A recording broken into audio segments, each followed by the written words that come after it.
तो चलिए अब साउंडनेस टेस्ट को स्टार्ट करते हैं। अभी हम लोगों ने इनिशियल सेटिंग टाइम और फाइनल सेटिंग टाइम टेस्ट को देखा था, तो चलिए अब साउंडनेस टेस्ट को स्टार्ट करते हैं। साउंडनेस मतलब होता है नो वॉल्यूम चेंज, जैसे कि आप सभी को पता है, मैंने पहले बताया था, नो वॉल्यूम चेंज। अनसाउंडनेस का मतलब होता है वॉल्यूम चेंज। तो बेसिकली नाम इसका जरूर साउंडनेस टेस्ट है, पर हम यहाँ पे जो निकाल रहे हैं वो अनसाउंडनेस ही निकाल रहे हैं। तो यहाँ पे बेसिकली इस साउंडनेस टेस्ट को मेजर करने के लिए जो एपराटस होता है वो होता है ली शटालियर। कौन सा एपराटस होता है हमारे पास? ली शटालियर्स एपराटस। अगर ली शटालियर्स एपराटस बोल रहा है, अगर ली शटालियर्स एपराटस बोल रहा है तो वो अनसाउंडनेस को मेजर करेगा, ठीक है ना। अगर ली शटालियर एपराटस बोल रहा है तो वो अनसाउंडनेस को मेजर करेगा। और ये ली शटालियर एपराटस कुछ इस तरीके से दिखता है, देखिए कितना छोटा सा है। और ये वो वायर्स हैं, ये वायर्स हैं बेसिकली, बीच में इसके स्लिट रहता है पेस्ट भरने के बाद, ठीक है ना। तो ये स्लिट रहता है, पेस्ट भी हम इसे बंद करके भरते हैं इसमें। ये दो ग्लास प्लेट्स है जो लगाई जाती है इसमें, अभी मैं बताऊंगी कि इस तरीके से परफॉर्म किया जाता है, ठीक है ना। तो ली शटालियर एपराटस बेसिकली अनसाउंडनेस मेजर करने का काम करता है। अब अनसाउंडनेस आ किसकी वजह से रहा है, वॉल्यूम चेंज किसकी वजह से आ रहा है? आप लोगों ने सीमेंट के इंग्रेडिएंट्स पढ़े थे, जिसमें आपने लीसा किम्सा के बारे में पढ़ा था, basically starting from the lime, silica, alumina and so on. तो यहाँ पर जो अनसाउंडनेस आती है, मैंने वहां भी बताया था, वो आती है मेजरली लाइम की वजह से, मैग्नीशिया की वजह से, और आपकी आती है किसकी वजह से? सल्फर की वजह से।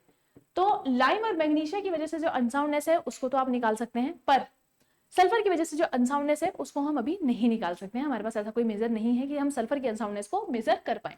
तो यहाँ पे लाइम और मैग्नीशिया की वजह से जो अनसाउंडनेस आ रही है हम उसको मेजर करेंगे। अगर मैं बात करूं ली शटालियर एपराटस की, तो ली शटालियर एपराटस खाली जो अनसाउंडनेस लाइम की वजह से आती है ये उसको मेजर करता है। ली शटालियर सिर्फ और सिर्फ लाइम की वजह से जो अनसाउंडनेस आती है ये उसको मेजर करता है, ये और किसी अनसाउंडनेस को मेजर नहीं कर सकता, ये उसकी क्षमता से बाहर है। अब किया क्या जाता है, हम क्या करते हैं, हम ये जो आप एपराटस देख रहे हो इसको उठाते हैं कुछ इस तरीके से। इसका अगर मैं 2D फिगर बनाऊं, कुछ इस तरीके से दिखता है, बीच में इस तरीके का स्लिट होता है और ये वायर्स इस तरीके से है, ठीक है ना। इन वायर्स की जो डायमेंशन होती है, प्रत्येक वायर ये 165 mm की होती है। कितनी होती है? 165 mm की लेंथ की वायर होती है प्रत्येक।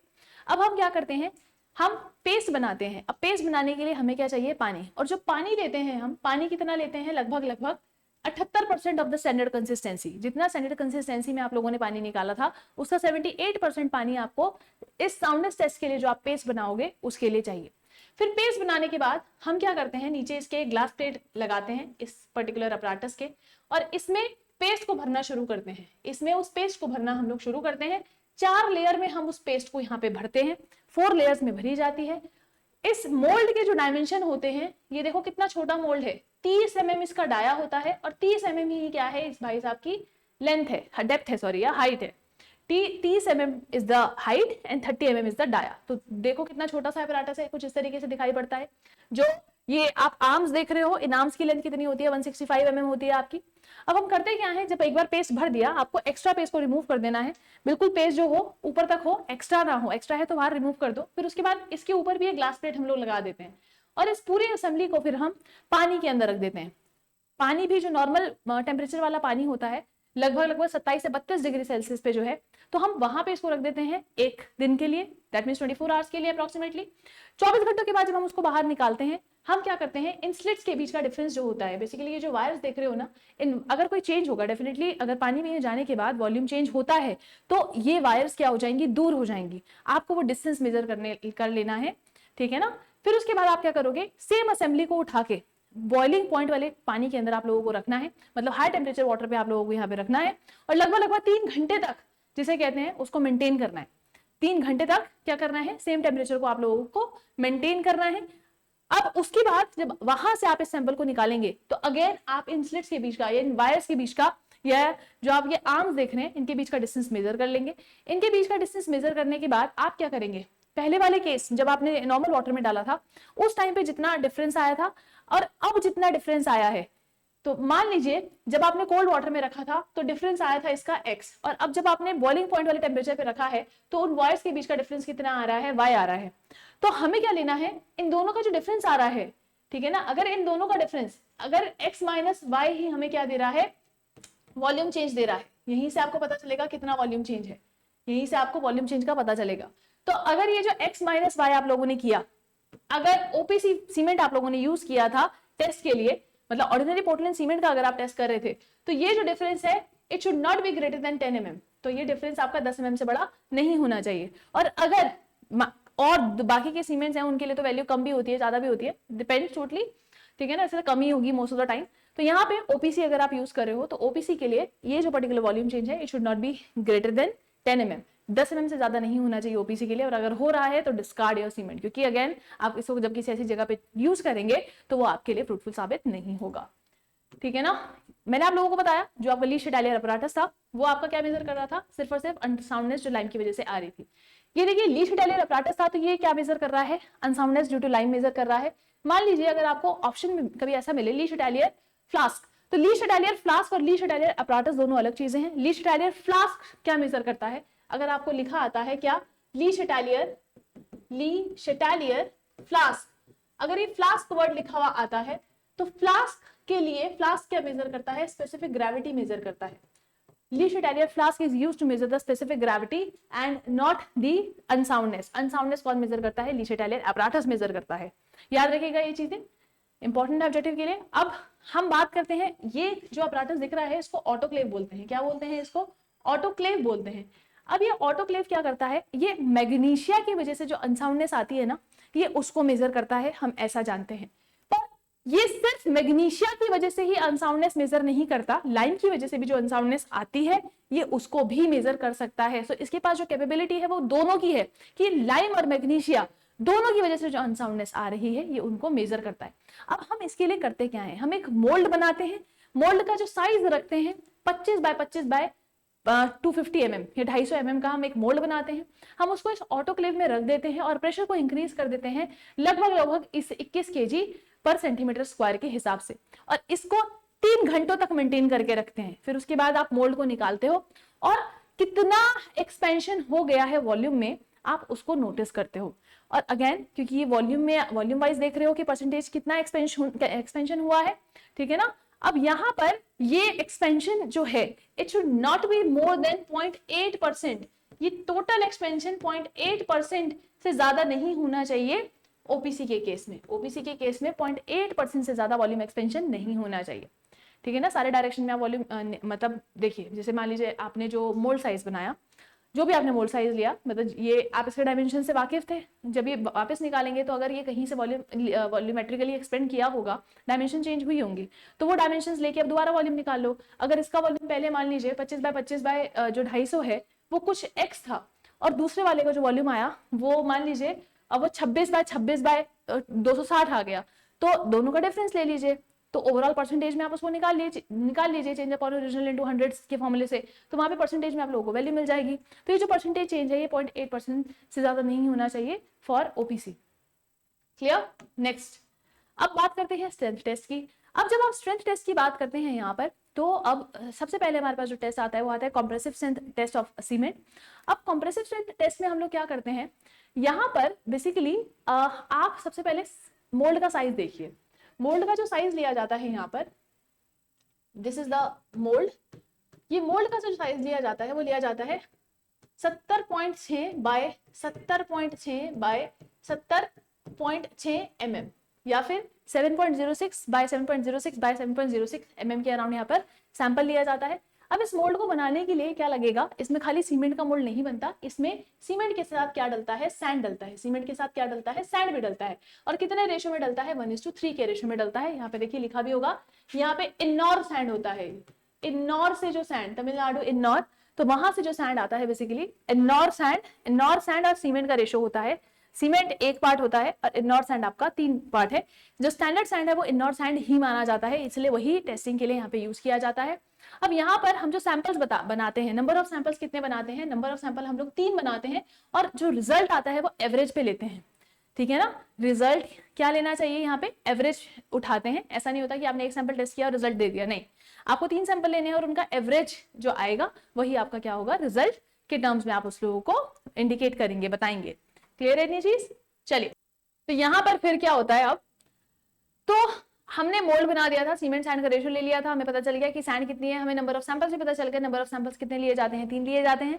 अब बात करते हैं वाटर की, क्योंकि पेस्ट बनाने के लिए हमें जो इस पेस्ट को भरना है इस मोल्ड में, उस पेस्ट का जिसे कहते हैं हम लोगों को बनाने का पता होना चाहिए। तो पेस्ट के लिए हमें क्या चाहिए, पानी। और पानी हम अगेन किसके रेफरेंस से लेंगे, स्टैंडर्ड कंसिस्टेंसी के रेफरेंस से लेंगे। कॉम्प्रेसिव स्ट्रेंथ टेस्ट के लिए जो वाटर का अमाउंट लिया जाता है वाटर कितना लिया जाता है, P/4 + 3% लिया जाता है। कितना लिया जाता है, P/4 + 3% के अराउंड यहाँ पर लिया जाता है पानी, ठीक है ना। कितना बोला मैंने, P/4 + 3% के अराउंड यहाँ पर आपका पानी लिया जाता है। क्लियर है इतनी चीज। तो यहाँ पर पेस्ट बनाने के लिए आप ये पानी लेंगे, where P is the standard consistency, ठीक है ना।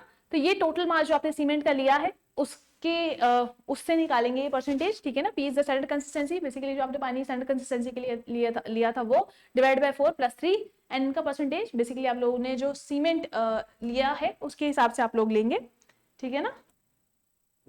तो यहाँ पे तो हमने क्योंकि सैंड भी लिया है, क्योंकि और में तो हम खाली सीमेंट ही ले रहे थे, यहाँ पे हमने सैंड भी लिया है, तो टोटल मास आप लोग देखेंगे combined mass of cement and sand, तो उनका जो परसेंटेज होगा वो P/4 + 3% के हिसाब से लेंगे पानी, और उससे आप क्या बनाएंगे, बेस बनाएंगे। अब इस पेस्ट को आप उस मोल्ड में भर देंगे। अब जब सैंपल आपका तैयार हो जाएगा तो उसको हम लोग क्या करेंगे, लगभग हम उसे 7 दिनों की क्योरिंग पे रखेंगे, ठीक है ना। 7 डेज की क्योरिंग की जाएगी। देखिए क्योरिंग का मैं आप लोगों को मिनिमम टाइम बता देती हूँ और मैक्सिमम टाइम भी बता देती हूँ।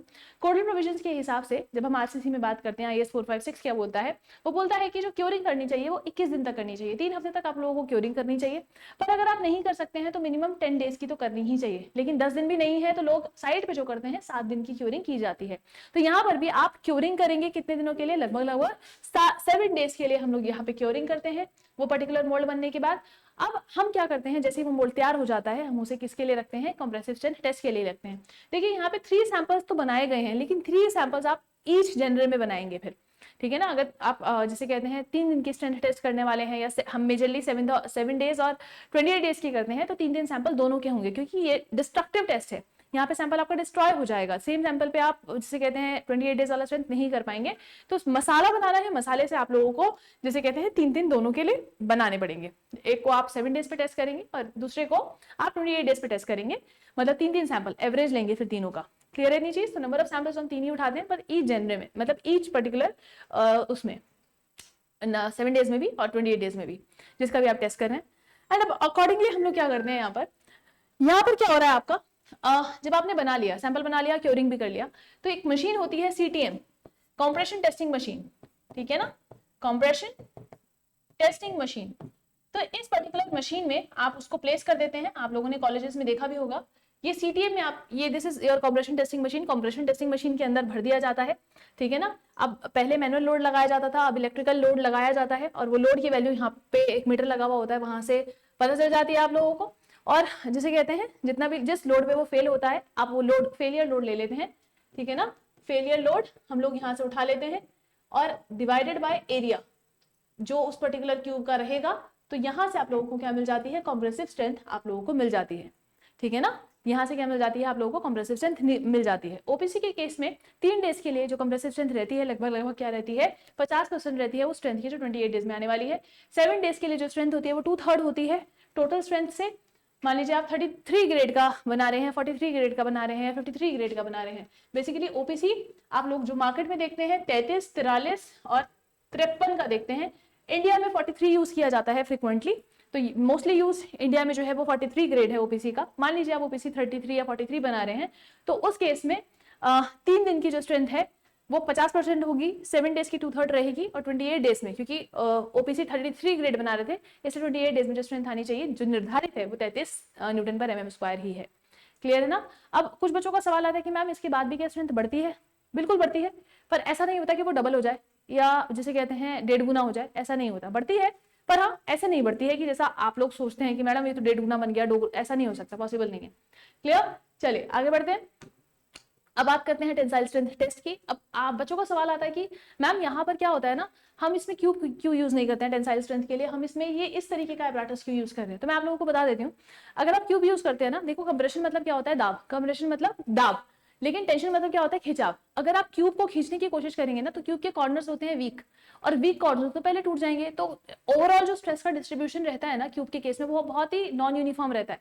तो इसीलिए जब लोड का डिस्ट्रीब्यूशन ही नॉन यूनिफॉर्म है, तो वहां पे टेस्टिंग करके भी जो आपको रिजल्ट्स मिलेंगे वो एक्यूरेट नहीं मिलेंगे। इसलिए टेंसाइल स्ट्रेंथ नापने के लिए सीमेंट की हम लोग एक अपराटस यूज करते हैं, ब्रिकेट अपराटस। क्या बोला जाता है इसको, ब्रिकेट अपराटस। ये ब्रिकेट अपराटस, यहीं से ब्रिकेट अपराटस जिसे कहते हैं इसको बोला जाता है।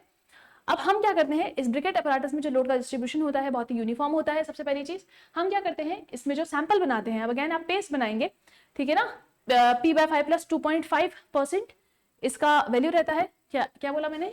P/5 प्लस 2.5% पानी लेंगे और अगेन सीमेंट में मिलाएंगे, पेस्ट बनाएंगे। पेस्ट बनाने के बाद इस मोल्ड में उसको भर देंगे और भरने के बाद हम लोग क्या करेंगे, अगेन यहाँ पर ये जो सैंपल लेंगे, ये 12 सैंपल बनाने हैं आपको, एक सैंपल नहीं बनाना। यहाँ पे कितने सैंपल बनाने पड़ेंगे आप लोगों को? 12 सैंपल यहाँ पे आप लोगों को बनाने पड़ेंगे।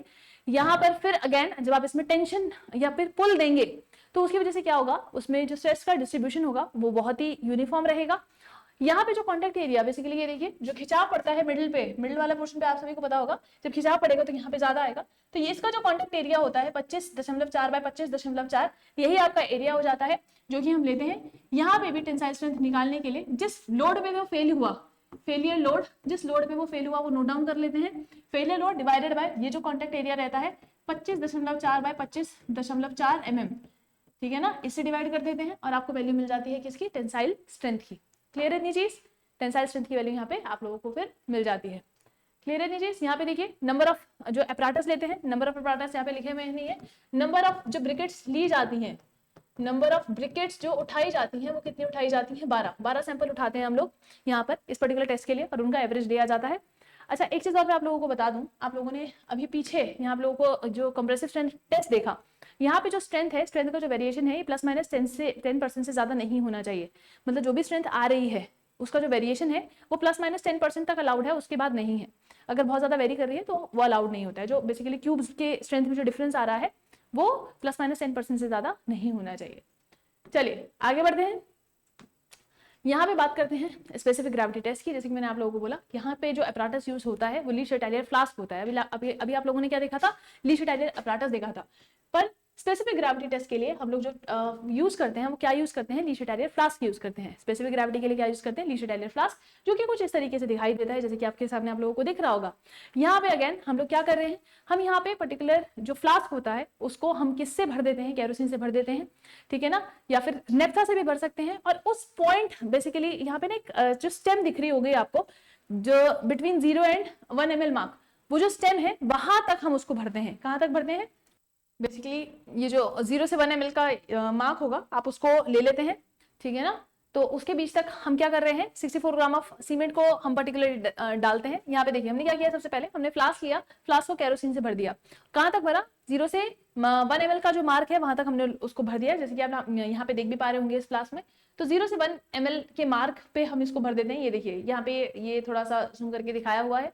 तो 0 से 1 ml का जो मार्क है आप इसमें यहाँ पे पर्टिकुलरली इसको भर देते हैं। उसके बाद हम क्या करते हैं, हम 64 ग्राम ऑफ सीमेंट लगभग लेते हैं और उसको इसमें डाल देते हैं और देखते हैं कि कितना वॉल्यूम चेंज हो रहा है।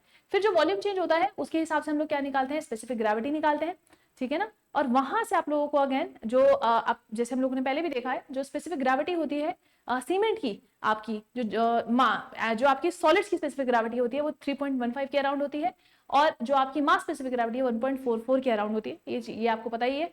अगर डेंसिटी की बात करें, डेंसिटी ऑफ सीमेंट आपकी 1440 किलोग्राम पर मीटर क्यूब के अराउंड यहाँ पर रहती है। क्लियर है इतनी चीज? देखिए मैं आपको इसका एक कंप्लीट प्रोसीजर भी बता देती हूँ क्योंकि काफी बच्चों को इससे समझ में नहीं आया होगा।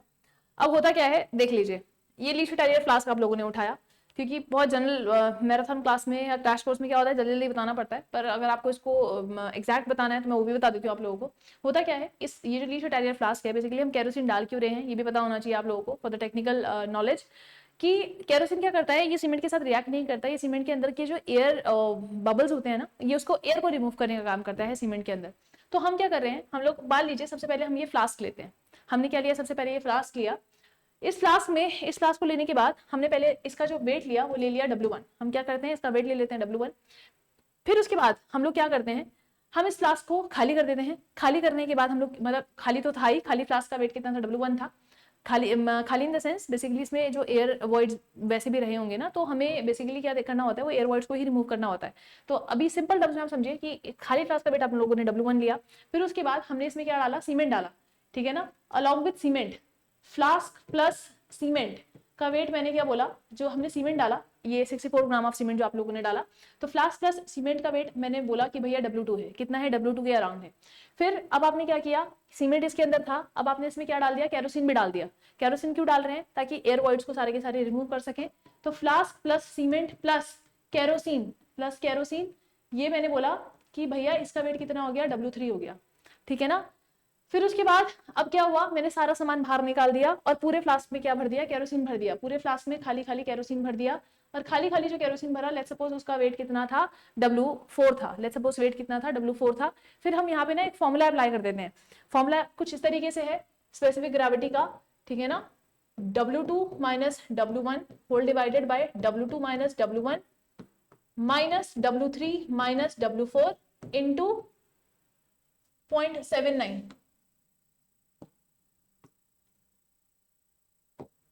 इंटू 0.79 तो बेसिकली ये जो फॉर्मूला है ना आपका, ये स्पेसिफिक ग्रेविटी निकालने का काम करता है। ये 0.79 ये केरोसिन की वैल्यू है, ये केरोसिन की स्पेसिफिक ग्रेविटी की वैल्यू होती है, ठीक है ना। तो ये 0.79 यहाँ पर जो आ गया है, अगेन ये जो फॉर्मूला है ये आपको क्या देगा, स्पेसिफिक ग्रेविटी देगा। ओपीसी के केस में आप जो ये देखते हैं, जो नॉर्मल आप पोर्टलैंड सीमेंट लेते हो तो उसकी स्पेसिफिक ग्रेविटी जो मैंने ऑलरेडी बता दिया 3.15। तो ये कंप्लीट प्रोसीजर रहता है, ठीक है ना। आई थॉट बच्चों को समझ में नहीं आएगा, इसलिए मुझे पूरा ही बताना पड़ा। तो आपको समझ आना इंपॉर्टेंट है, जल्दी जाना तो इट्स लाइक ये तो पार्टी है, ठीक है। तो चलिए चलते हैं। तो बेसिकली इन सब चीज़ों को छोड़ के जितना मैंने आप लोगों को अभी बताया है, आप लोगों को यही ध्यान रखना है, यही अगेन आपके सबकॉन्शियस माइंड में स्टोर हो जाएगा। चलिए, तो यहाँ पे आप लोग देखेंगे अगेन ये कुछ एडिशनल टेस्ट होते हैं जो हम लोग सीमेंट के लिए प्रेफर करते हैं, जो बेसिकली ऑब्जेक्टिव में पूछे जाते हैं आपके। टोटल वेट जो होता है मैग्नीशिया का, it should not be greater then 5%। जो वेट ऑफ मैग्नीशिया होता है, टोटल वेट ऑफ मैग्नीशिया 5% से ज्यादा नहीं होना चाहिए। टोटल लॉस ऑन इग्निशन, ये मोस्टली आस्क क्वेश्चन है आपका, जिसे कहते हैं चाहे वो कोई भी एग्जाम हो, ये बहुत पूछा जाता है, लॉस ऑन इग्निशन। तो जो लॉस ऑन इग्निशन होता है वो 4% से ज्यादा आपका नहीं होना चाहिए। 4% से ज्यादा हो रहा है तो अगेन डिस्कार्ड। फिर total sulphur content should not be greater than 2.75%। Weight of insoluble residues should not be greater than 1.5%। मैं इस पे स्टार लगा देती हूँ क्योंकि it is very very important. It is again cementing material resembling a stone quarried from Portland in UK. अब यहाँ पर क्या होता है आपका जो ओपीसी वो है ना, वो 3 ग्रेड में यहाँ पे डिवाइडेड है, 33 ग्रेड, 43 ग्रेड एंड 53 ग्रेड, ठीक है। तभी मैंने आप लोगों को बताया भी था, जो इंडिया में यूज होता है मोस्टली फ्रिक्वेंटली, वो कौन सा यूज होता है इंडिया में, बेसिकली 43 ग्रेड यहाँ पर यूज में लाया जा रहा है। इंडिया में मोस्टली किस लिए यूज में लाया जा रहा है, कौन सा, 43 ग्रेड यहाँ पर यूज में लेकर आया जाता है। क्लियर है इतनी चीज। चलिए आगे बढ़ते हैं फिर। अब यहाँ पर एक आईएएस है 10262। यहाँ पे ओपीसी को 7 कैटेगरीज में आपका बांटा गया है, 6 कैटेगरीज में बांटा गया है, सॉरी। तो यहाँ पे इन 6 कैटेगरीज में बेसिकली क्या है, स्ट्रेंथ वाइज बांटा गया है आपके सीमेंट में, और यहाँ से बहुत सारे क्वेश्चन पूछे जाते हैं। अभी आप लोगों ने देखा कि आपकी जो सीमेंट के ग्रेड्स थे 33, 43 और 53, तो वहीं से क्वेश्चन उठता है 33 ग्रेड कौन सी क्लास में आता है, 43 ग्रेड कौन सी क्लास में आता है, और आपका 53 कौन सी क्लास में आता है। देखिए, इसको याद करने का सबसे अच्छा तरीका है, यहाँ पे जो गैप है ना, 5 का गैप आप लोगों को दिखाई पड़ रहा होगा, 32.5 माइनस 37.5, 5 का गैप है कुल, और सभी में 5 का गैप दिखेगा। तो क्लास ए 32.5 से लेकर 37.5 तक रहती है न्यूटन पर mm square, again which is mega pascal. Class B 37.5, again देखिए 5 का डिफरेंस होगा, 42 से फिर 47 से 55 नहीं है, ये गलत है ये, क्योंकि 1 मिनट में लिख देती हूँ इसको, इसमें 5 का गैप है, ज्यादा नहीं है, ठीक है ना, क्योंकि कंटेंट टीम से कभी कभी टाइपिंग में गलती हो जाती है बहुत जगह, तो वो देखनी पड़ती है।